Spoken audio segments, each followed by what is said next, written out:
abonné suñu chaîne Diwaanu Shakor TV télé bi leen di jox ay lépp loo xamante ne mi ngi xew rek ci diine télé baa ngi ciy dox mbégteem bu am solo kon ñu ngi leen di ñaan ngeen abonné ci Diwaanu Shakor.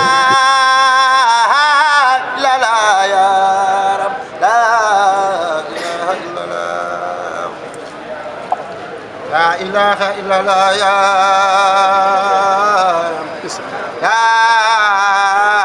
ilaha illallah la ilaha illallah la ilaha illallah ya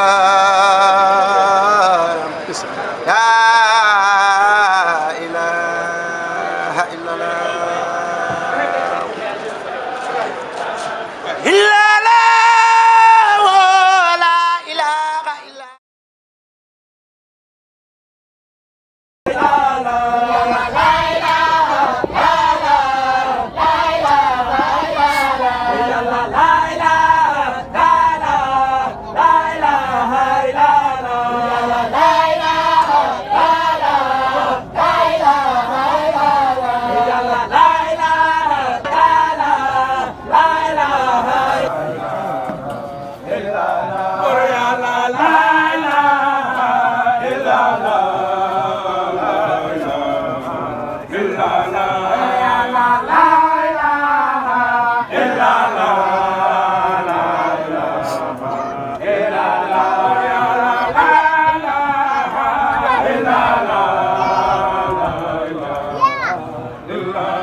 illallah kalimatu la ilaha illallah kalimatu jalal Jufa ya ibu tibara la ilaha illallah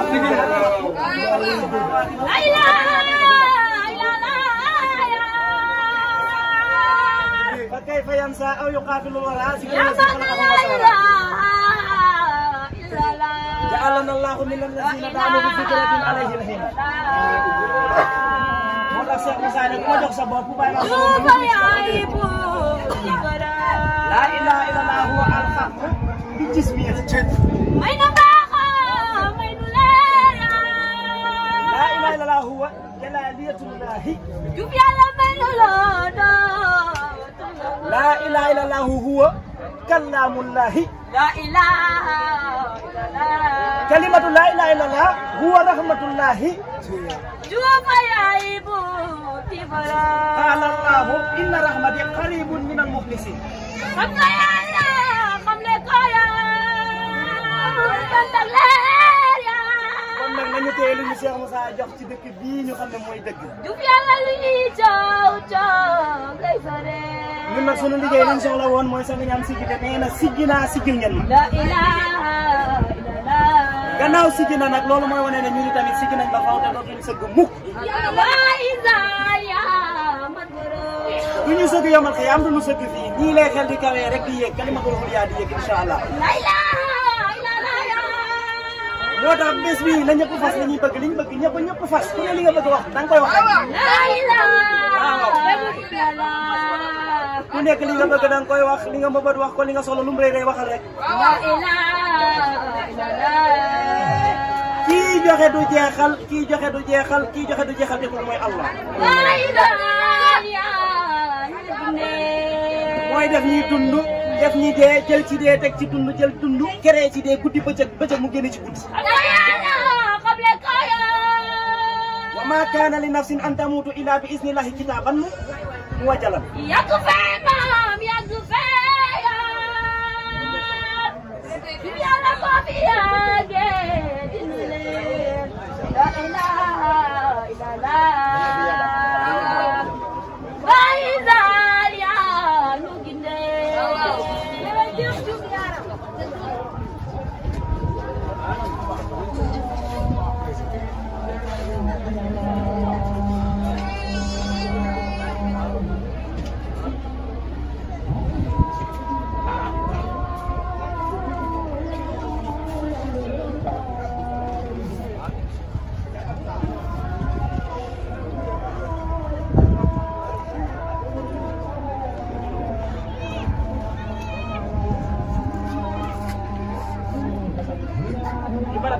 abonné suñu chaîne Diwaanu Shakoor TV télé bi leen di jox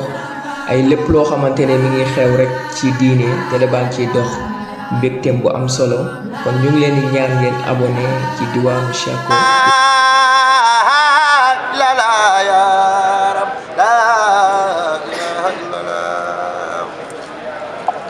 La ilaha illallah ya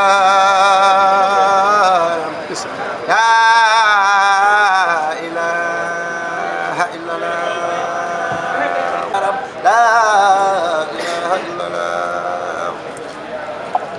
La ilaha illallah ya